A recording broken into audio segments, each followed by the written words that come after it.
So in the last 70 years of space exploration, we're at about 7,000 satellites.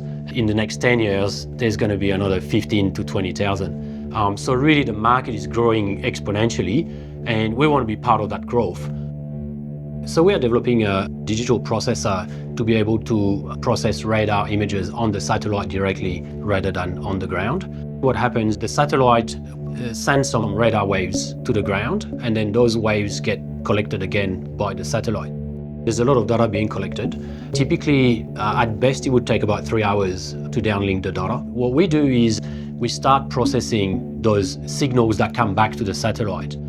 So once we collect the data, we can initiate the process, and that takes about 15 minutes from collection to then having a useful map of the area and then start the analysis. When we do that initial process on the satellite, we actually reduce the amount of data by over 90%, which means that then you don't need such high bandwidth communication system. So that means on the ground, instead of having your 4 or 5 meter antenna, you can have just a standard satellite dish like for your TV. It completely shrinks the size of satellites that are necessary. Even recently, in the last few years, there are still satellites of several tons that are launched, whereas now we can do the same with even a 10-kilo satellite.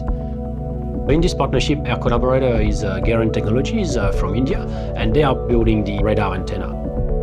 The SCIF funding allowed us to hire more people. We were facing a lot of customer demand, however, we could not progress the technology development, whereas now it's been a big enabler. So that's what this processing, it's about just delivering exactly what's needed and at the time that it's needed.